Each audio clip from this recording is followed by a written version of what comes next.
মৃত্যুর পর প্রথম 5 মিনিটে মানুষের সঙ্গে কি ঘটে? আসসালামু আলাইকুম ওয়া রাহমাতুল্লাহি ওয়া বারাকাতুহু। প্রিয় দর্শক, এই প্রশ্নটি এমন একটি প্রশ্ন যার উত্তর জানার কৌতূহল মানুষের চিরকালীন। কারণ মৃত্যু এমন এক সত্য যেখান থেকে কেউ পালাতে পারেনি, পারবেও না। দুনিয়ার সবচেয়ে ক্ষমতাবান মানুষও মৃত্যুর সামনে অসহায়, সবচেয়ে ধনী মানুষও মৃত্যুর মুহূর্তে কিছু সঙ্গে নিতে পারে না, আর সবচেয়ে সাধারণ মানুষও মৃত্যুর স্বাদ গ্রহণ করবেই। আল্লাহ তাআলা পবিত্র কোরআনে স্পষ্ট ভাষায় বলেছেন, কুল্লু নাফসিন যায়িকাতুল মাউত, প্রত্যেক প্রাণী মৃত্যুর স্বাদ গ্রহণ করবে। এই একটি আয়াতই আমাদের মনে করিয়ে দেয় মৃত্যু কোনো সম্ভাবনা নয়, মৃত্যু নিশ্চিত। কিন্তু প্রশ্ন হলো, যখন মানুষের জীবনের শেষ নিঃশ্বাস বেরিয়ে যায়, তার ঠিক পরের মুহূর্তগুলোতে কি ঘটে? মৃত্যু কি সবকিছুর সমাপ্তি, নাকি এটি আরেকটি নতুন জগতের সূচনা? ইসলাম আমাদের বলে মৃত্যু শেষ নয়, বরং বারজাখের জীবনের শুরু। আর সেই শুরুটা হয় খুবই গভীর, খুবই তাৎপর্যপূর্ণ এবং মানুষের সারা জীবনের আমলের সঙ্গে সরাসরি সম্পর্কযুক্ত। প্রিয় দর্শক, আমরা দুনিয়াতে থাকতে থাকতে মৃত্যুকে অনেক দূরের বিষয় মনে করি। মনে হয় এখনো অনেক সময় আছে, এখনো তওবা করা যাবে, এখনো নামাজ শুরু করা যাবে, এখনো জীবনটা বদলানো যাবে। কিন্তু মৃত্যু এমন এক অতিথি যে বলে কয়ে আসে না। আল্লাহ তাআলা সূরা জুমাতে আমাদের মনে করিয়ে দিয়েছেন, قل إن الموت الذي تفرون منه فإنه ملاقيكم, যে মৃত্যু থেকে তোমরা পালাতে চাও, সেই মৃত্যু অবশ্যই তোমাদের সামনে উপস্থিত হবে। তাই একজন মুমিনের কাজ হলো মৃত্যুকে ভয় পাওয়ার আগে মৃত্যুর জন্য প্রস্তুতি নেওয়া। কারণ মৃত্যুর পর প্রথম মুহূর্তগুলি বলে দেবে সামনে তার জন্য রহমত অপেক্ষা করছে নাকি ভয়াবহ কঠিন বাস্তবতা। প্রিয় দর্শক, এখন প্রশ্ন হলো, একজন মানুষের মৃত্যু যখন ঘনিয়ে আসে তখন প্রথমে কি ঘটে? কোরআনে আল্লাহ তাআলা বলেন, حتى إذا جاء أحدكم الموت توفته رسلنا وهم لا يفرطون, অবশেষে যখন তোমাদের কারো কাছে মৃত্যু আসে তখন আমার প্রেরিত ফেরেশতারা তার প্রাণ কবজ করে এবং তারা কোনো ত্রুটি করে না। এই আয়াত আমাদের জানিয়ে দেয় মৃত্যু কোনো এলোমেলো ঘটনা নয়, এটি আল্লাহ নির্ধারিত এক বাস্তব ব্যবস্থা। মানুষের শেষ সময় ঘনিয়ে এলে ফেরেশতারা উপস্থিত হন।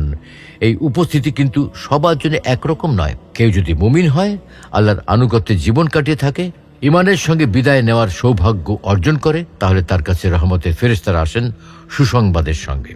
আর যদি কেউ আল্লাহর নাফরমানিতে ডুবে থাকে, গুনাহকে হালকা মনে করে, সত্যকে অস্বীকার করে জীবন কাটায়, তবে তার জন্য দৃশ্য হয় সম্পূর্ণ ভিন্ন।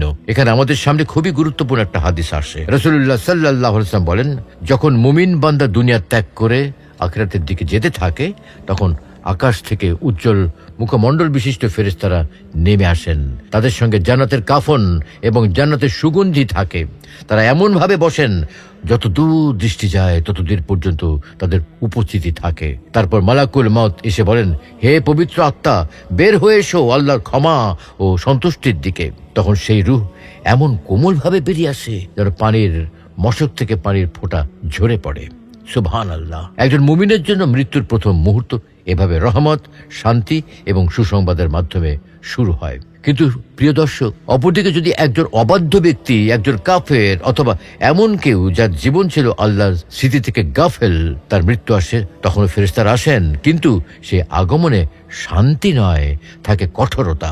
সহিহ বর্ণনা এসেছে, তার কাছে কঠোর চেহারার ফেরেশতারা উপস্থিত হন। মালাকুল মউত তখন বলেন, হে অপবিত্র আত্মা, বের হয়ে এসো আল্লাহর ক্রোধ ও অসন্তুষ্টির দিকে। তখন সেই রূহ শরীর থেকে এমন কষ্টে বের করা হয় যেন কাঁটাযুক্ত লোহার শলাকা ভেজা পশমের ভেতর থেকে টেনে বের করা হচ্ছে। অর্থাৎ মৃত্যুর প্রথম যন্ত্রণায় বুঝিয়ে দেয় সামনে তার জন্য কি অপেক্ষা করছে। প্রিয় দর্শক, এখন একটি গুরুত্বপূর্ণ বিষয় বুঝে নেওয়া দরকার। অনেক মানুষ জানতে চান মৃত্যুর পর প্রথম 5 মিনিট কথাটার মানে কি সত্যি ঘড়ির কাঁটার 5 মিনিট? আসলে আখিরাতের বিষয়গুলোকে আমাদের দুনিয়ার সময় দিয়ে পুরোপুরি মাপা যায় না। এখানে প্রথম 5 মিনিট বলতে মূলত মৃত্যুর পরের শুরুটা বোঝানো হচ্ছে। সেই প্রথম ধাপগুলো যেগুলো খুব দ্রুত মানুষের উপর আসতে থাকে, অর্থাৎ রূহ কবজ হওয়া, ফেরেশতাদের আগমন, রূহের সম্মান বা অপমানের সঙ্গে উত্থান এবং এরপর বারজাখের জীবনে প্রবেশের শুরু। তাই ইসলামে যেটুকু স্পষ্টভাবে এসেছে সেটুকু আমাদের বলা উচিত। বাড়িয়ে বলা, কল্পনা যোগ করা, ভয় দেখানোর জন্য বানিয়ে বলা,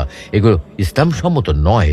ইসলাম অ্যান্ড লাইফের দর্শকদেরও এই জায়গায় খুব সতর্ক থাকা দরকার, যেন আমরা সত্য কথাই বলি, প্রমাণ ভিত্তিক কথাই বলি। প্রিয় দর্শক, যখন রূহ বের হয়ে যায় তখন বিষয়টি সেখানেই শেষ হয়ে যায় না। সহিহ হাদিসে এসেছে, মুমিনের রূহকে ফেরেশতারা নিয়ে উপরে উঠতে থাকেন।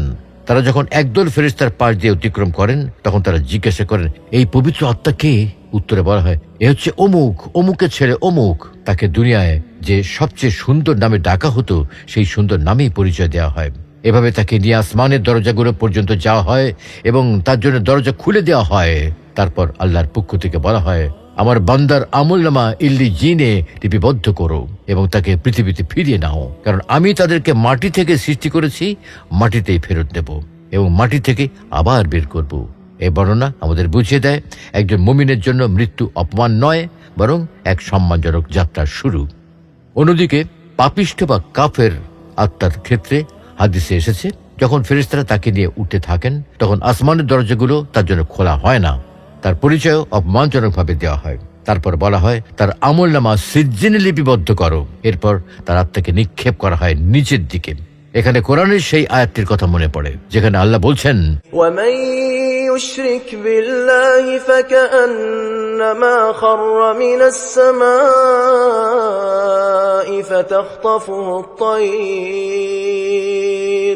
فتخطفه الطير أو تهوي به الريح في مكان سحيق।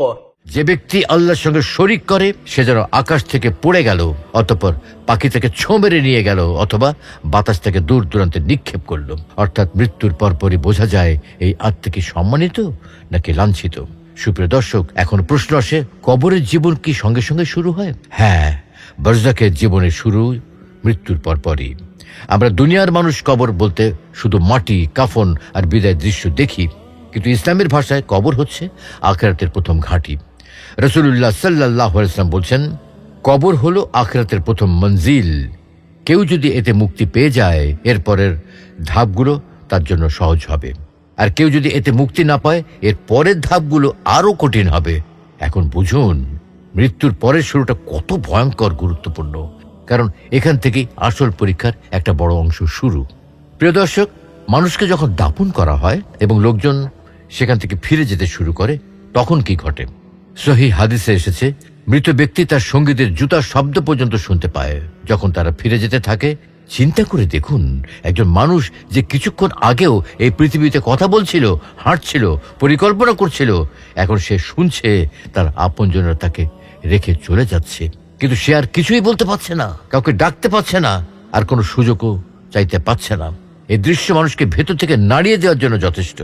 এরপর আসে সেই বিখ্যাত এবং অত্যন্ত গুরুত্বপূর্ণ পর্যায়ে, যার কথা আমরা সবাই জানি, কিন্তু খুব কম মানুষ তা নিয়ে সত্যিকারের প্রস্তুতি নেয়। দুই ফেরেশতা আসবেন। হাদিসে তাদের পরিচয় এসেছে মুনকার ও নকির নামে। তারা মৃত ব্যক্তিকে বসিয়ে প্রশ্ন করবেন, তোমার রব কে? তোমার দিন কি? আর এই ব্যক্তি সম্পর্কে তুমি কি বলো যিনি তোমাদের মাঝে প্রেরিত হয়েছিলেন? এই প্রশ্নগুলো কিন্তু তথ্যভিত্তিক প্রশ্ন নয়, বরং ঈমান ভিত্তিক প্রশ্ন। শুধু মুখে বলা যথেষ্ট নয় যে আল্লাহ আমার রব, ইসলাম আমার দিন, মুহাম্মদ সাল্লাল্লাহু আলাইহি ওয়াসাল্লাম আমার নবী। যদি জীবনের বাস্তবতা তার সাক্ষ্য না দেয় তাহলে কবরে সেই প্রশ্নের সঠিক উত্তর দেওয়া সহজ হবে না। প্রিয় দর্শক, এখানে আমাদের ভাবতে হবে আমরা দুনিয়াতে কেমন জীবন কাটাচ্ছি। নামাজ ছাড়া জীবন, কোরআন ছাড়া জীবন, গুনাহকে স্বাভাবিক মনে করা, হারামকে হালাল বানিয়ে নেওয়া, আল্লাহর ভয় ছাড়া দুনিয়াবি সফলতাকে সবকিছু মনে করা, এগুলো কি আমাদের সেই উত্তরের জন্য প্রস্তুত করছে? আমরা যদি দুনিয়ায় আল্লাহকে ভুলে থাকি তাহলে কবরের অন্ধকারে কিভাবে বলবো আমার রব আল্লাহ? আমরা যদি সুন্নাহকে তুচ্ছ করি তাহলে কিভাবে বলবো আমার নবী মুহাম্মদ সাল্লাল্লাহু আলাইহি ওয়াসাল্লাম? তাই মৃত্যুর পর প্রথম ধাপগুলোকে বুঝতে হলে দুনিয়ার জীবনকে দেখতে হবে, কারণ কবরের উত্তর বই পড়ে নয়, জীবন দিয়ে তৈরি হয়। প্রিয় দর্শক, সহিহ হাদিসে এসেছে, মুমিন যখন সঠিক উত্তর দেয় তখন আকাশ থেকে ঘোষণা আসে, আমার বান্দা সত্য বলেছে। এরপর তার জন্য জান্নাতের বিছানা বিছিয়ে দেওয়া হয়, জান্নাতের পোশাক পরানো হয় এবং জান্নাতের দিকে একটা দরজা খুলে দেওয়া হয়। ফলে জান্নাতের সুবাস ও শান্তি তার কাছে পৌঁছাতে থাকে। তার কবরকে প্রসারিত করে দেওয়া হয় যতদূর চোখ যায় ততদূর পর্যন্ত। তারপর সুন্দর চেহারার সুগন্ধময় উত্তম পোশাক পরিহিত একজন আগন্তুক আসে এবং বলে, তোমাকে সুসংবাদ দিচ্ছি, এটাই সেই দিন যার প্রতিশ্রুতি তোমাকে দেওয়া হয়েছিল। তখন মৃত ব্যক্তি জিজ্ঞাসা করে, তুমি কে? তোমার চেহারা তো কল্যাণের বার্তা বহন করছে। সে বলে, আমি তোমার নেক আমল। সুবহানাল্লাহ। অর্থাৎ তোমার মৃত্যুর পর মানুষের সঙ্গে যে প্রথম সঙ্গী থাকবে তা হলো তার নিজের আমল। অপরদিকে যে ব্যক্তি সঠিক উত্তর দিতে ব্যর্থ হয় তার জন্য আকাশ থেকে ঘোষণা আসে, সে মিথ্যা বলেছে। তখন তার জন্য জাহান্নামের বিছানা বিছিয়ে দেওয়া হয়, জাহান্নামের দিকে একটা দরজা খুলে দেওয়া হয়, সেখান থেকে তাপ ও বিষাক্ত বাতাস আসতে থাকে। তার কবর তার জন্য সংকীর্ণ করে দেওয়া হয় এমন ভাবে যে তার পাঁজরগুলো একে অপরের সঙ্গে জড়িয়ে যায়। তারপর এক কুৎসিত চেহারার দুর্গন্ধময় ভয়ঙ্কর আগন্তুক আসে এবং বলে, আমি তোমার খারাপ আমল। তখন মানুষ বুঝতে পারে দুনিয়ার যা কিছু সে হালকা মনে করেছিল, ছোট গোনা ভাবছিল, সময় আছে বলে ফেলে রেখেছিল, সেইগুলোই আজ তার সামনে ভয়ঙ্কর রূপে দাঁড়িয়ে গেছে। প্রিয় দর্শক, এখানে আমরা একটা বড় শিক্ষা পাই। অনেক মানুষ মৃত্যু নিয়ে আলোচনা শুনে শুধু ভয় পেতে চায়, কিন্তু ইসলাম শুধু ভয় শেখায় না, ইসলাম প্রস্তুতিও শেখায়। যদি কবরের প্রশ্নের উত্তর চাই তাহলে আজ থেকেই তার অনুশীলন শুরু করতে হবে। যখন নামাজে দাঁড়াই তখন আমরা কি সত্যি অনুভব করি যে আল্লাহ আমাদের রব? যখন হারাম থেকে বাঁচি তখন আমরা কি বুঝে বাঁচি যে ইসলামই আমাদের জীবন ব্যবস্থা? যখন রাসূলুল্লাহ সাল্লাল্লাহু আলাইহি ওয়াসাল্লামের সুন্নাহ মেনে চলি তখন আমরা কি অনুভব করি তিনি আমাদের পথ প্রদর্শক? যদি এই সব জীবনে বাস্তব হয়ে যায় তাহলে কবরের উত্তর ইনশাআল্লাহ সহজ হবে। আর যদি ঈমান শুধু মুখে থাকে, জীবনে না থাকে, তাহলে ভয় আছে। সুপ্রিয় দর্শক, মৃত্যু পরবর্তী শুরুর এই আলোচনা থেকে আরেকটি গুরুত্বপূর্ণ বিষয় আমরা বুঝি। অনেকে প্রশ্ন করেন, মৃত্যুর পরে কি মানুষ পৃথিবীর সবকিছু দেখতে পায়? সে কি ঘরে কি হচ্ছে তা জানে? সে কি তার পরিবারকে ঘিরে থাকা সব ঘটনা বুঝতে পারে? এ ব্যাপারে নির্ভরযোগ্য দলিল ছাড়া বাড়িয়ে কিছু বলা উচিত নয়। ইসলামে যেটুকু এসেছে সেটুকু বলা উচিত। আমরা জানি মৃত ব্যক্তি দাফনের সময় মানুষের পদধ্বনি শোনে। আমরা জানি কবরের প্রশ্ন হয়। আমরা জানি নেককার হলে শান্তি আসে, পাপী হলে শাস্তি শুরু হয়। কিন্তু এর বাইরে যেসব রোমাঞ্চকর গল্প বাজারে প্রচলিত আছে তার অনেক কিছুরই সহি ভিত্তি নেই। তাই আমাদের উচিত কল্পিত গল্পে না গিয়ে কোরআন ও সুন্নাহর আলোয় মৃত্যুকে বোঝা। প্রিয় দর্শক, এখন প্রশ্ন হলো, এই আলোচনা শুনে আমাদের করণীয় কি? প্রথম করণীয় হলো মৃত্যুকে ভয়াবহ গল্প হিসেবে না দেখে বাস্তব প্রস্তুতির বিষয় হিসেবে নেওয়া। রাসূলুল্লাহ সাল্লাল্লাহু আলাইহি ওয়াসাল্লাম বলেছেন, তোমরা অধিক পরিমাণে সেই বিষয়টিকে স্মরণ করো যা সমস্ত ভোগ বিলাসকে ধ্বংস করে দেয়, অর্থাৎ মৃত্যু। মৃত্যুকে স্মরণ করার মানে হলো আজকের গুনাহ কালকের আগে ছেড়ে দেওয়া, আজকের নামাজ আজই ঠিক করা, আজকের জুলুম আজই বন্ধ করা, আজকের হারাম আয় আজই ত্যাগ করা। কারণ আমরা জানি না আমাদের মৃত্যুর প্রথম সেই মুহূর্ত কখন এসে যাবে। দ্বিতীয় করণীয় হলো তওবা। অনেক মানুষ ভাবে বড় হয়ে গেলে তওবা করব, বৃদ্ধ বয়স ইবাদত করব, অবসর জীবনে কোরআন দিকে ফিরবো। কিন্তু মৃত্যু তো যুবক, বৃদ্ধ, সুস্থ, অসুস্থ কাউকেই সময় দিয়ে আসে না। তাই এখনই আল্লাহর কাছে ফিরে আসতে হবে। গোনা যত বড়ই হোক, তওবা তার চেয়ে বড় দরজা খুলে দেয়। কবরের শান্তি শুরু হয় দুনিয়ার তওবা থেকে। তৃতীয় করণীয় হলো নামাজের হিফাজত। কারণ নামাজ শুধু একটি ইবাদত নয়, এটি বান্দা ও আল্লাহর সম্পর্কের চেয়ে বড় প্রকাশ। যে মানুষ প্রতিদিন 5 বার আল্লাহর সামনে দাঁড়ায় তার হৃদয়ে আল্লাহর পরিচয় জীবন্ত থাকে। আর কবরের প্রশ্নও তো মূলত সেই পরিচয়েরই পরীক্ষা। চতুর্থ করণীয় হলো কোরআনের সঙ্গে সম্পর্ক গড়া। কোরআন শুধু তেলাওয়াতের জন্য নয়, জীবন গড়ার জন্য। যে মানুষ কোরআনের আলোয় জীবন সাজায় তার জন্য মৃত্যু অন্ধকারের দরজা নয়, বরং আলোয় ফেরার শুরু হতে পারে। পঞ্চম করণীয় হলো মানুষের হক আদায় করা। কারণ শুধু নামাজ রোজা থাকলেই হবে না। যদি মানুষের হক নষ্ট করি, জুলুম করি, কষ্ট দেই, প্রতারণা করি, গীবত করি, তাহলে সে আমল আমাদের জন্য বোঝা হয়ে দাঁড়াতে পারে। মৃত্যু পরবর্তী শান্তির জন্য ইবাদতের সঙ্গে চরিত্র সঠিক করতে হবে। প্রিয় দর্শক, এখন প্রশ্ন হলো, একজন মুমিন কি মৃত্যুকে সবসময় ভীতিকর কিছু হিসেবে দেখবে? না, সব সময় না। মুমিনের জন্য মৃত্যু হতে পারে প্রিয় রবের সঙ্গে সাক্ষাতের সেতু, ক্লান্ত দুনিয়া থেকে শান্তির দিকে যাত্রা, দুঃখের ভুবন থেকে রহমতের ভুবনে গমন। কিন্তু সেই সৌন্দর্য তারাই পাবে যারা দুনিয়ায় ঈমান ও আমলের সঙ্গে বেঁচে থাকে। তাই মৃত্যু ভয়ঙ্কর হতে পারে, সুন্দরও হতে পারে। বিষয়টি নির্ভর করছে আমি কেমন জীবন কাটাচ্ছি। প্রিয় দর্শক, আজকের এই আলোচনা আমাদের একটাই কথা শিখিয়ে দেয়, মৃত্যুর মৃত্যুর পর প্রথম মুহূর্তগুলো কোনো গল্প নয়, কোনো সিনেমা দৃশ্য নয়, কোনো কল্পিত রহস্য নয়। এটি এমন এক বাস্তবতা যা আমারও আসবে, আপনারও আসবে। সেই মুহূর্তে না থাকবে ফলোয়ার, না থাকবে সম্পদ, না থাকবে দুনিয়ার বাহাদুরি, সঙ্গে থাকবে শুধু ঈমান, আমল, তওবা আর আল্লাহর রহমত। তাই বুদ্ধিমানের কাজ হলো আজ থেকেই সেই প্রথম প্রশ্নগুলোর উত্তর নিজের জীবনে তৈরি করা।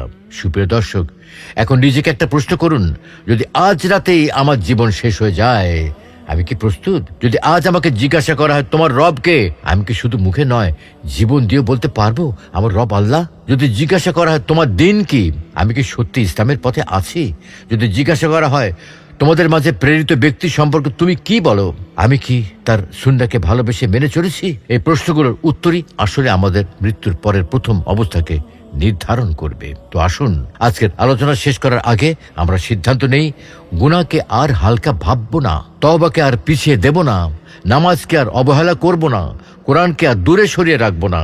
কারণ যে মৃত্যু নিশ্চিত, তার প্রস্তুতিও নিশ্চিত হওয়া উচিত। আল্লাহ তাআলা আমাদের সবাইকে ঈমানের সঙ্গে জীবন কাটানোর তৌফিক দিন, ঈমানের সঙ্গে মৃত্যু দান করুন, কবরকে আমাদের জন্য জান্নাতের বাগান বানিয়ে দিন।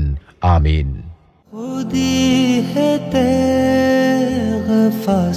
Islam and life, ultimate path of light.